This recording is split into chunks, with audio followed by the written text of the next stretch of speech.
Hello and welcome to the video version of the Happier at Work podcast. I'm so thrilled you decided to tune in today. I'm your host, Aoife O'Brien, and my guest today is Nia Thomas, and we talk all things self-awareness and feedback. So if you think you're really self-aware, maybe this is the podcast episode for you. If there's someone else you think needs to grow in self-awareness, definitely share this episode with them as well. I think one of my key thoughts around this topic is we all think that we're much more self-aware than we are, and that other people need to change and that we don't. But this episode brings so many insights and so many practical things that you can do to support other people to grow in self-awareness as well as yourself. So don't forget to hit the subscribe button, and I really hope you enjoy today's episode. Nia, you're so welcome to the Happier at Work podcast. I know we've been talking about this for a while, so it's really great to finally have the opportunity to collaborate on this. Do you want to let people know a little bit about yourself and what brought you to doing what you're doing today? Yeah, certainly. And it is just lovely to be here with you. I'm a fan of the podcast myself, so to be here and have the conversation, it's really, really great. So I'm Nia Thomas, and I am a director of a children's charity. But I also have an alter ego. So I'm the host of a podcast myself, and I recently produced my book, which has come from my doctoral thesis, which I did from 2016 to 2021. And my area of interest, it transpired that it was self-aware leadership, and at least that's what I call it these days. So the way I describe it is that being a director of a children's charity is what I do, and self-aware leadership is how I do it. Brilliant. I love that. And how do you define self-awareness? Like what does that mean to you? Well, when I was trying to understand self-awareness, so I'm talking about from an academic Yeah. perspective, it was about reading the literature. What are people saying? Yeah. And there seemed to be this notion of internal self-awareness and external self-awareness. Mm. But the more and more I read, I felt that there was this gap in between those two layers that sort of joined the two really. So for me, the more I came to know it and the more I've come to talk to others about my definition, it's reflection of your hard and relational skills. And relational skills is used very deliberately rather than soft skills because I Mm. really don't think they are. Then it's recognition of your impact. So that's that part in the middle where we connect with others. And then there's that third outer layer, which is regulation of your behavior. So, really, we are moving in and out of our three layers all of the time. We are reflecting on our behavior because we've recognized our impact. We are moving between the two. Then we decide, actually, I want to behave in a slightly different way, and I'm regulating my behavior. And then I'm reflecting on it again. So it's a constant movement in and out of these three layers. So, listeners and watchers will have probably heard other people talking about two layers, but mine is a three-layer definition. So, Mm. reflection, recognition, regulation. Yeah, I'm not sure that people necessarily know even that level of detail. You, Maybe. having done all of the academic research, you know what people are saying out there. You've identified this gap. But for my own non-academic perception of what self-awareness is that people think that they are more self-aware than they are. And I remember having this conversation when I was doing the masters. We kind of had a laugh about it, and then we're privately thinking to ourselves, I'm so much more self-aware than that other person. And it Yeah. becomes this almost comparison thing where we're like, I'm so self-aware. But maybe let's explore that idea in a little bit more detail. Like, where does this concept come from, this idea of self-awareness? Why do we want to be more self-aware, and why is it good to be more self-aware or have a better level of self-awareness? This idea of self-awareness seems to be an enduring one, and Socrates was talking about it, Okay. and Yeah. the all of the philosophers around him were talking about it. So the phrase "know thyself" is what people might recognize when we're talking about self-awareness. And it's this idea that we want to understand our blind spots. We Yeah. want to know what people are saying behind us. What do they know about us that we don't know about ourselves? And we desperately want to both know what self-awareness is, and we want to be self-aware. So there's this constant striving to define it. So even though I have a three-layer definition, when I talk to people on my podcast, I often say to them, how do you define self-awareness? And the number of people that will say, well, when you asked me that question, I thought it's going to be something very simple like know thyself. But the more you think about it, is lots and lots of different layers to that definition. Mm.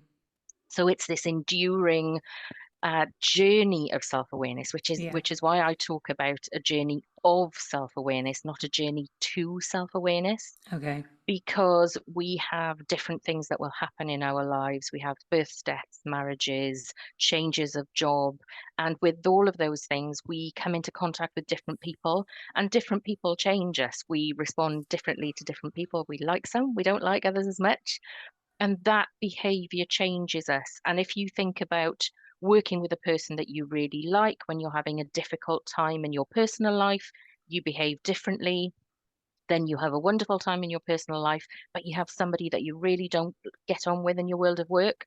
And then you all of a sudden you behave differently again. Mm. And your awareness, or that recognition, that central layer of the definition, you're constantly moving in and out of it, because my view is that both self-awareness and leadership are socially constructed. We can't do any of these things on our own. Yeah. So self-awareness is not something that we can do on our own. Self-awareness on your own is simply introspection.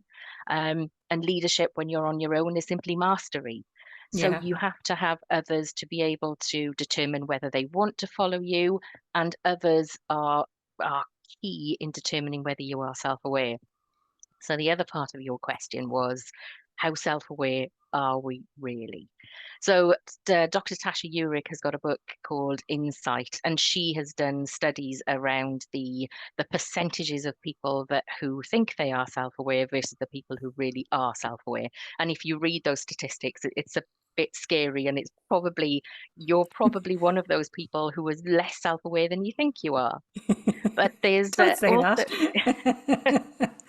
there's very interesting research done, and we refer to it as the Dunning-Kruger effect, Oh, which yes. Yeah. suggests that the less competent we are, the more confident we are. And I Yes. tend to talk about it in terms of empty vessels make most noise, Mm. and that the people who are often talking about their capabilities are not necessarily those people who are most capable. Mm. So there is interesting studies. There particularly studies where women are involved, and the people who directly report to women will identify that they find that they are more self-aware than their male counterparts, but women identify themselves as being less effective performers. So there's this peculiar dichotomy in terms of, as you become more self-aware, you realize how little you know about the world. And that puts you in a position where you that you have this very long list, and an increasingly long list of things that you don't know. And therefore you almost step back into a position where I must be incapable, I must be less able, and I guess this is where it links to this idea of imposter syndrome.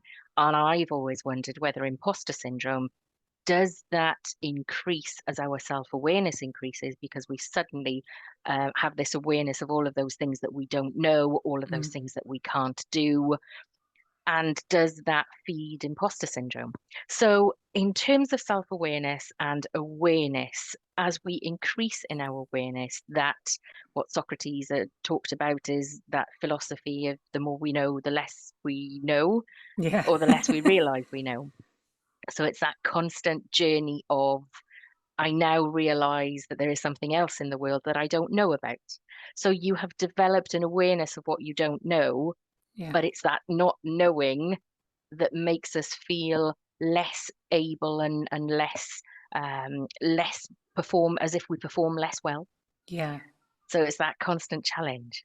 It's so interesting, I think. And coming back to this idea of it being a journey, to me, I'm thinking it's a journey because there's no destination. You don't suddenly arrive at a place where you're like, right now I'm 100% self aware. It's constantly a journey, and it's probably really hard to articulate your level of self-awareness. And I want to come back to that point in a second.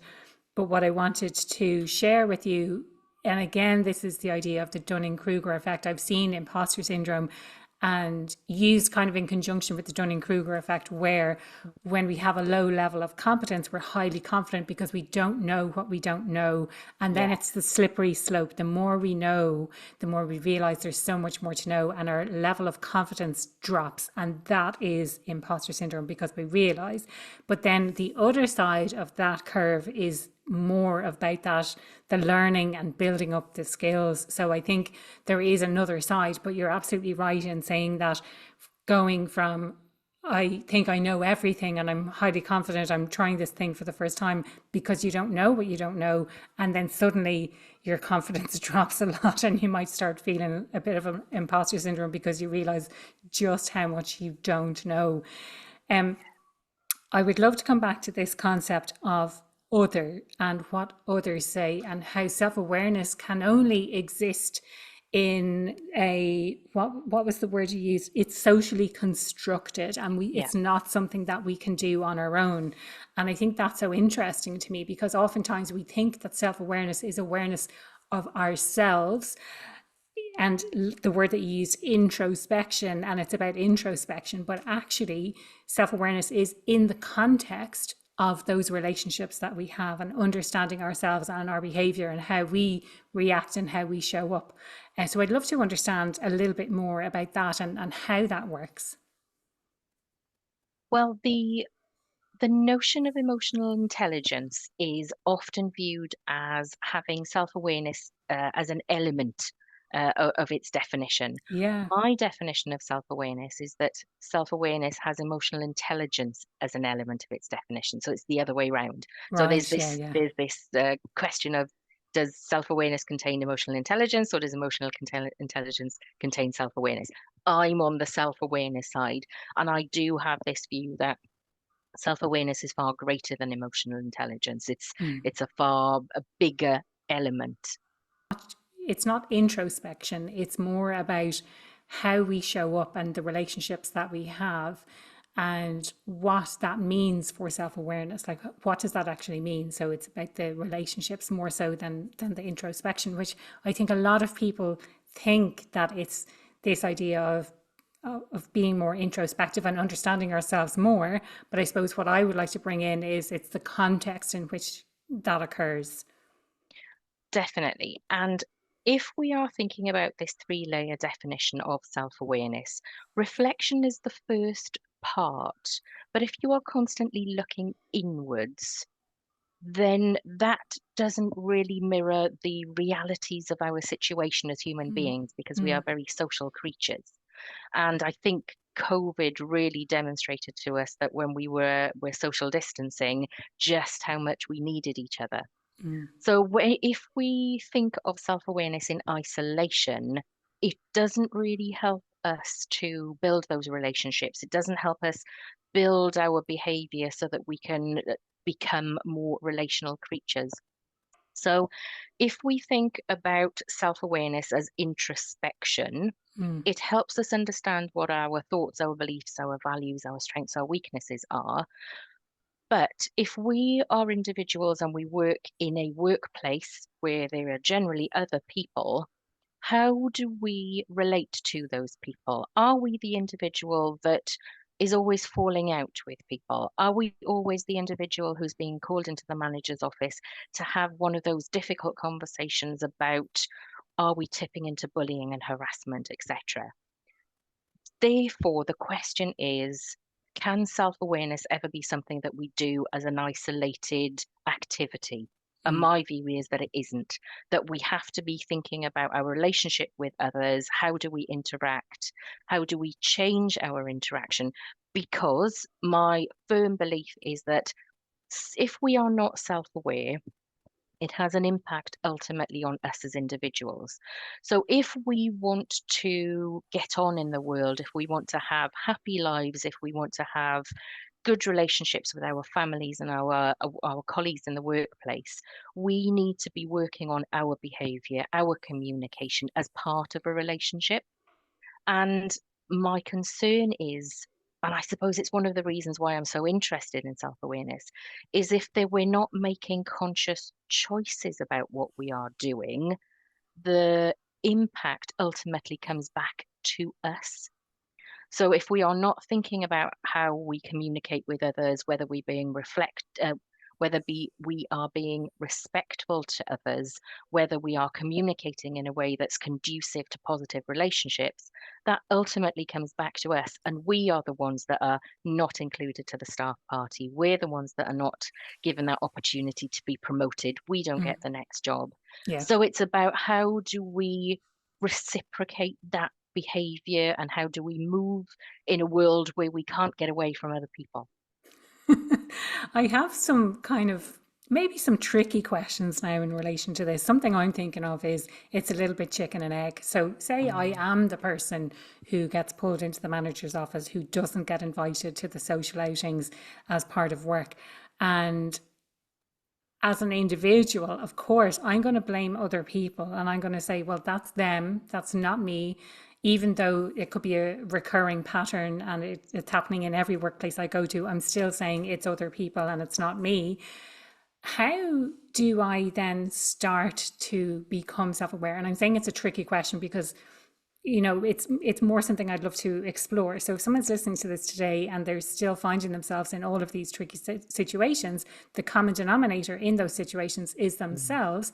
yeah. What triggers someone to go on, let's say, like that journey of self-awareness, to go, hang on, maybe there's something here, maybe I need to look into myself and look at how I'm behaving and look at how I'm relating to other people? It's a question that I've asked lots of coaches, and I often ask, do you need to come to coaching with an element of self-awareness, or can you start coaching and develop self-awareness? And the answer is both. Mm. And it's about how do you have those conversations to open up awareness. So if you are coming to coaching because your manager, or if you're having a conversation with your line manager about poor performance, maybe the awareness starts with that performance. So if I'm the individual that never gets invited, never has the promotion, has the second warning on file, etc., and this is the third time in my employment that this has happened, why don't we start with looking at the performance? Because then I think you have the ability to unpick the performance, you have Yeah. an ability to unpick and start the conversation about relationships, which then it might open the conversation to having a self-awareness assessment, maybe a Mm. 360-degree assessment. Yeah. Um, because that then has the opportunity to start to uncover some of those blind spots that you may have. But I think it does have to come back to you as an individual to say, am I interested in knowing more? Am I curious? Or am I still in this fixed mindset of it is everybody else and I've made my choice and I am happy where I am? And I think that's the point where an individual has to make a choice, I think. And Mm. I think this comes back to when we are behaving, my fervent hope, and is why I do what I do, is that people are able to make a choice as to how they behave. If they behave in such a way that continues that it means they continue not having promotions or invitations to job interviews, if they are doing that from a place of choice, then I can sleep easy. But if people are in this situation and they don't know that they have choices, then I think it's incumbent on us as line managers and leaders to start that conversation about performance that helps us move into the conversation about self awareness, that helps us to start unpicking, to pique the curiosity of individuals to say, oh, actually, I never thought about that. Maybe it is me. Maybe if I did something different, maybe you could test out speaking in a different way, using different language, see what happens in your relationship with others. And then that starts to move people forward. But I think it's about raising the awareness of individuals that they have choices about how they behave and Mm. their behavior has consequences on them as individuals. And if they are making those conscious choices, then that is a good place for them to be. But if they're not making conscious choices, then we need to support others to move to that position. I love how you've explained that. I absolutely like, so what I'm taking away from that is, or one of the things that I kind of heard was, if someone is continuing in the behavior that's maybe not that helpful, it's about challenging the performance and the impact that it's having on them. Because I don't believe that people would choose to have those things happen to them, to be reprimanded, to not be included, to not be invited to things. And so when you're talking about this idea of having a fixed mindset versus being curious, I think that's such a great way to test out that level of Mm-hmm. curiosity and openness to change, and openness to the fact that maybe it is something to do with me. Maybe I can show up in a different way. And, you know, I mean, we're not talking necessarily about feedback here, but I think feedback is Mm-hmm. really an important part of that. And sometimes people really shy away from delivering feedback, or they don't deliver it in an effective way, or they don't know how to give effective feedback. But I think it's a really important skill to learn for people to be able to communicate that, especially if they're talking about performance and the impact on the team and how people are showing up in the way they behave, as opposed to putting a blanket statement of like, that is your personality and you are this way forever. It's knowing actually this is how your behavior is impacting on the team, just so you're aware of, this is the you know, you may not intentionally be putting this vibe out there, but that's how it's coming across, and this is the impact that it's having. And you have a choice here now whether you continue to behave in that way, with these impacts, with these consequences, or you can think about a different way and understand more about yourself and what's going on for you to make those changes. Most definitely. And I think you're absolutely right about feedback. And I've read lots of books that give you different models of how to give feedback, been to different courses that talk about different ways of giving feedback. And I always come back to, after 25 years in the world of work, giving feedback is hard, especially when you know it's negative feedback. There is no way around that. What I have found is the more you practice, the if you are able to set an agenda, have a script, practice that script, so that when you are in an emotionally charged situation with somebody who may be responding very negatively to the feedback that you're giving, you have got some phrases that you have practiced, some words that you know you need to come back to, because you have to work through this feedback for it to be useful. And what I've certainly, my response to feedback is that every time I have given negative feedback to a colleague, I have had such growth in my own professional experience, and that individual has been placed in an opportunity where they can make a choice, that they can change, they can leverage support from others, because now this feedback is on the table, this particular challenge is on the table. They are in a position to say, "You're my manager. Can you help me? Can you support me? What can we do?" Um, what I've also found about feedback is that there are lots and lots of people who have behavior that ultimately damages them in the workplace, Yeah. but they've never had feedback about it. And it's that, I've been working with so and so for 5 years and their behavior has always been like this, but has anybody actually said something to them about this? And it's that one time that you have a manager who is brave, takes that courage and gives that feedback. It really opens up an opportunity for that individual. So very difficult, tough thing to do. Absolutely do it. Yeah. And I'd love to drill into this a bit more, because I know so many listeners will relate to this. And I have a client who recently shared that there's someone she works with, and he's quite a difficult character, Mm. and everyone knows it. And the way he's behaving does no favors for him in that organization whatsoever. I don't know whether he has received that feedback. That's something I can Mm. take back to her and kind of challenge on that. But I think most people are afraid. And Oh yeah, with the same client as well, I think her manager had previously managed this other person, and he is expecting her to deliver that feedback, even though he didn't. So I think yeah. sometimes we can kind of wash our hands of these situations. I'm so glad I don't have to manage that person anymore. Do you want to kind of share some thoughts around that, or what that impact is, or how we can take that first step into, oh my God, I have to share this really difficult behavior type feedback with someone? Yeah, definitely. Uh, and I think the the more fear you have as a manager, I think that's the position when you know that this really does have to be done. Yeah, And one of the best experiences that I ever had was that I had a colleague who worked in organizational development, and they role played the situation with me. So, as I mentioned earlier, we had an agenda, we had a script, we role played. If I say this, what might their response be? How might I respond? Okay, if this person now ends up crying or they storm out of the room, how might I respond? So it's about preparing yourself for that situation and knowing if you have three key things that you need to talk about, make sure that you come back to those yeah, three key things.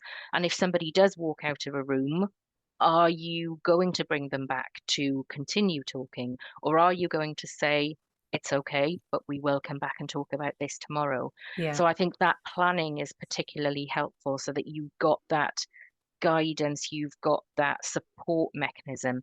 And I think it's I think it's very important that you do have your line manager support to have these conversations, that you've spoken to your HR representative, you've spoken to OD, and you have this support. So I think having that conversation is really, really important. And when you have the conversation, to have examples of the behavior. yeah, So going into a meeting and saying, the language you use is discriminatory. yeah, Well, tell me when. What did I say? Who did I say it to? Well, that isn't discriminatory. That's just colloquialism. So I think you have to have that ability to come back and be factual. yeah, And I think in these kind of situation, the emotions can run very high. yeah, yeah, So yeah, I think being calm, being able to give factual examples, having your agenda, having your script, having the words that you want to come back to is really, really important. yeah, And the more you do it as a line manager, I think the more experience you gather and you do grow every time you do it. yeah. I think you've raised some really valuable points there. The fact that you do it again and again, not only are you practicing, but then you're delivering it live and you're having Yeah, that experience, and you learn from that and you get better at doing it. But definitely. also, there's this trite expression, which I actually quite like, but a lot of people are like, what? Feedback as a gift. And if Mm, you come back to what we were saying earlier about this person who has maybe some, I was going to say behavioral issues, but it's not really behavioral issues, but there's something about the way they're showing up at work, which means that they're being excluded, that they're not getting promotions, that they're not being recognized. yeah, And no one has ever taken the time to let them know what's going on, because maybe their behavior is so bad that they're afraid of retaliation or whatever that might yeah, be. But to me, exactly what you said, this sparks a conversation, and this sparks an opportunity for that person to then have a choice about how they continue to behave. And that in itself, that's a gift to someone's career, isn't it? So yeah, that most they can definitely. keep progressing, so that they can become more self aware, so that they know how they're showing up when it comes to workplace in particular. I So, mm, It's also interesting what you were saying that you have a client who has an example of being expected to give tough feedback to somebody, but the previous line manager didn't do that, but now is yeah. expecting it to go down Yeah. the line. And I've had that in my career as well, Mm, where this one person was quite difficult to manage. No one wanted to manage them, mm, and they didn't know which team to put them in. So they put the person in my team, and I was uh-huh. expected then to manage the behavior, because the other two people who had previously managed this person did not want to manage them anymore. And I think if you are a line manager and a leader within your team or your organization, I think it sets the cultural tone. Yeah. that there is an expectation that we tackle difficult conversations. Yeah. And we know as leaders, we have to go first. We are the ones that have to model the behavior we want to see. And as part of my, I have a 9-pointed self-awareness compass. And one of those compass points is behavior, and it's about behavior modeling. And as leaders, we have to show that we have the courage to have these difficult conversations, that when there is behavior that is limiting to the team or the limiting to the individual, we do have the courage to have those conversations. We will model how to have them. We will back other people in having them, and we won't shy away from them. So I think there are two things for leaders. There's both having the conversation for the individual and the impact that has on workplace relationships, but also about the culture of your organization and your team, about what it says about your tolerance of poor behavior or your tolerance of bullying, harassment, etc.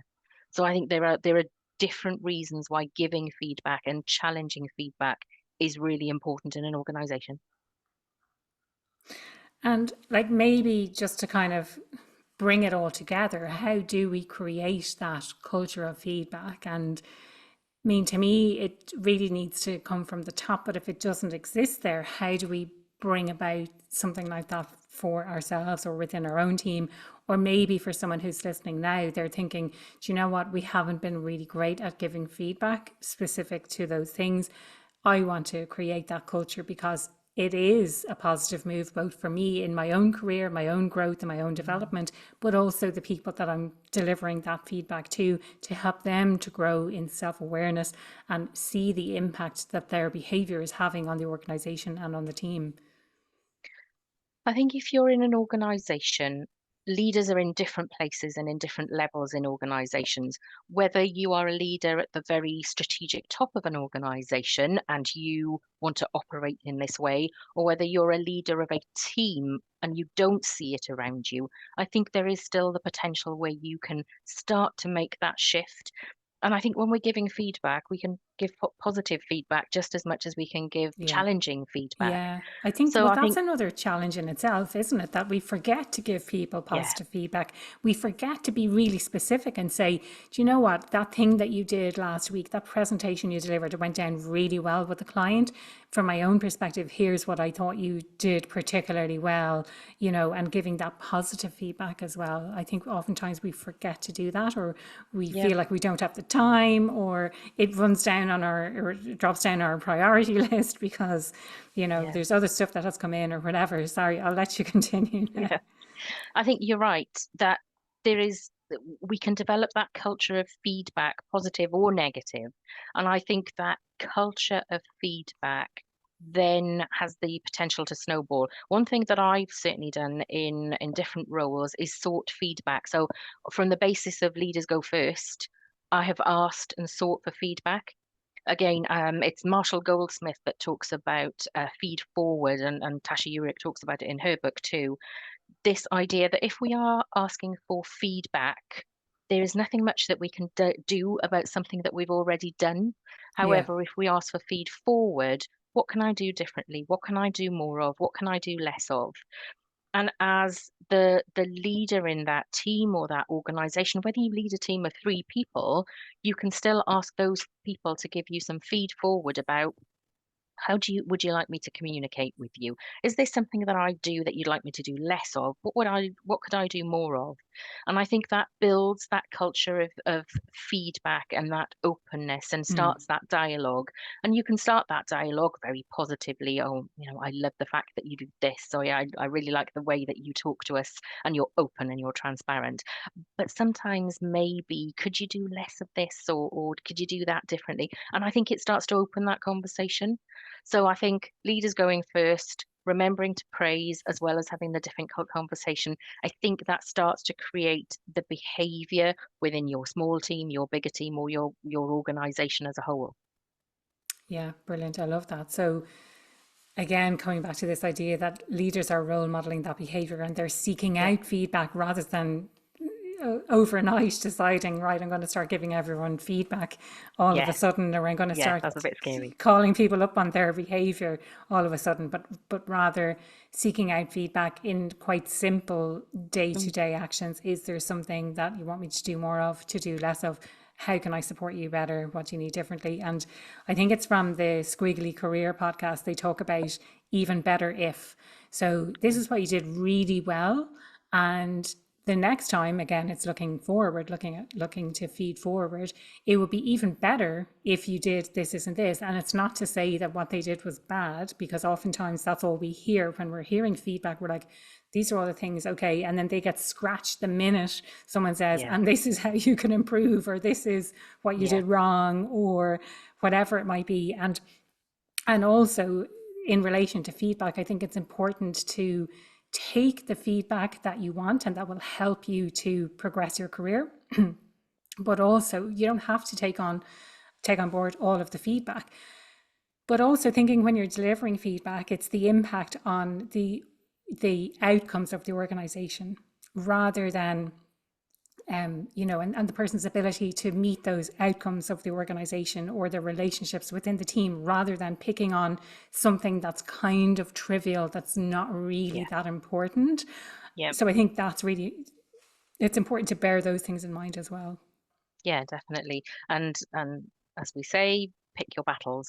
And sometimes we, as leaders and managers, we get fixated on things that are stylistic. Mm, Well, it might just be somebody's style, yeah, but is that behavior damaging or is it limiting to somebody? Well, maybe not. It's just that they behave in a way that we wouldn't. And I yeah, think it's about differentiating between those things yeah, versus what is something that we need to give feedback on because it has consequence, and it's important, and it has, yeah, yeah, it has either huge benefits or it has huge negative connotations. And I think we have to make those choices, and yeah, possibly more so as the world of work is changing, and how our the people that we work with, how their expectations and their needs of their line managers and organizations are changing. yeah. Yeah, brilliant. I love that. Is there anything else that you wanted to share, Nia, in relation to self-awareness or feedback that we haven't touched on? I think it would probably be to reiterate that doing one course or one 360-degree review does not make you self-aware. And I think it was Sheila Walsh that I talked to in my What? I'm podcast so disappointed. yeah, many episodes ago, but we talked about this, that um, I think if you're new to the concept of self-awareness and then you go onto a wonderful leadership course and you do an assessment, and yeah, maybe it's a Myers-Briggs or a 360 or something Mm. else, and you have this feedback and you think, oh, right, okay, those are all my blind spots, tick, tick, tick. I've worked all the way through them. But I think it's going back to this idea of a journey. It's a Yeah, constant journey. yeah. Um, and you need Layers of to an be, onion, and never-ending yes, layers of an onion. Yeah, absolutely. So I think it's about making sure that as a leader, as you move up within your career ladder, that you don't forget that. Because something that did come out in my research very strongly was this idea of strategic level disconnect, and that mm. as you become more senior within your organization, you become further away from, obviously, you become further away in terms of the structure of your organization, but you become further away in terms of understanding what operationalization of your strategic level objectives are. And that strategic level disconnect was something that came out very strongly, and inclusive decision making was seen as a mitigator against that. Okay, And yeah, I think that really does fit with how we are seeing the world of work changing and what people are demanding of their organizations. They want more transparency, they want purpose, they want values. yeah, And I think that helps to create the culture of inclusive decision making. We have that transparency.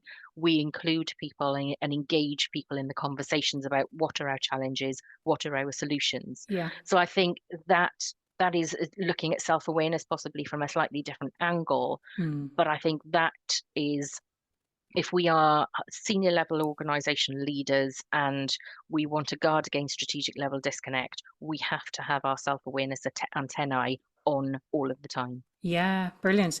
So for me, what I'm taking from that is the further away you are, you're removed, you're kind of setting these objectives. This is what the organization wants to get. Maybe they're based on what we did last year and we want to add 5%, or we want to do something slightly differently, whatever it might be. That trickles down through the organization, but they have Yep. no idea at that level how that's going to turn into the workload, and then the Yeah. workload becomes unsustainable. And as it trickles down, no one thinks to challenge back up and say, or Yeah. maybe the managers are kind of stuck in the middle. They're hearing the complaints from the people who are on the ground doing the work, and they're getting pressure from their leaders then to make sure that the work gets done. So they're kind of having it from both sides, I suppose. But I Yeah. love this idea of inclusive decision making and being really transparent about how things come about. And I was just thinking that I've heard of organizations building their objectives from the ground up rather than from the Mm, top down. yep. And I hadn't thought about that in a while, but that's something that could also be a potential mitigating factor for this, that is Definitely. tied in with the idea of inclusive decision making, that the decision gets made at this level because this is what we know we can produce given the team that we have, and any potential turnover or whatever it might be, any changes that are upcoming, all of those kinds of things. This is what we know we can deliver. Okay, how does that roll up then from Yeah. the entire department, the different countries, all of that. Brilliant. Absolutely loved this conversation. Sorry, go on. As you were talking, I was thinking I have a family member who has recently left retail, and that it was very evident in the organization that the directives would come from the strategic top. It would come down to the shop floor, literally to the shop floor. And the number of times I have the conversation to say, well, is there no right to reply?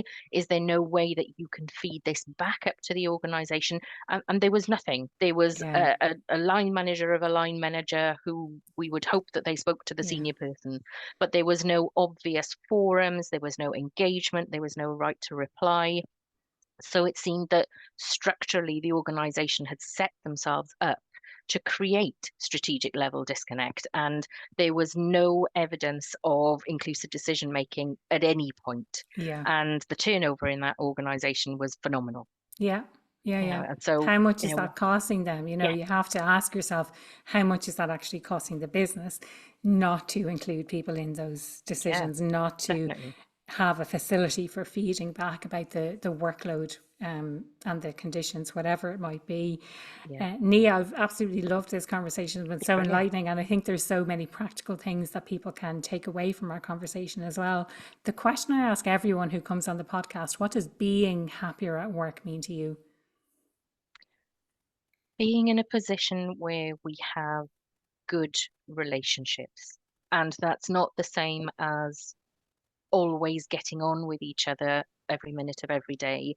It's knowing that we can disagree on a thing, but we don't disrespect the individual. And that is, for me, a good workplace where we can disagree on the thing, but we don't fall out with the individual, that we Yeah. are still able to have respectful, positive conversations and we can move forward towards a common goal. Yeah, constructive conflict, really, Yeah. being Yeah. able to have that. I love that. And if people want to reach out to you, obviously talk about your brilliant podcast, Knowing Self, Knowing Others. If they want to reach out and connect, what's the best place that they can do that? My website has links to everything. So if you go to knowingselfknowingothers.co.uk or ksko.co.uk, then you will find links to email me or to my socials, wherever you want to connect. Brilliant. Thank you so much for your time today. I loved this conversation. Thank you. I don't think I'll ever get tired of talking about things like this. It being a journey, and you're always Yeah. learning new stuff about yourself. Yeah. So, really There's always appreciate something your new. insights. There's always something new. Thank you so much. Thank you. It's been really great.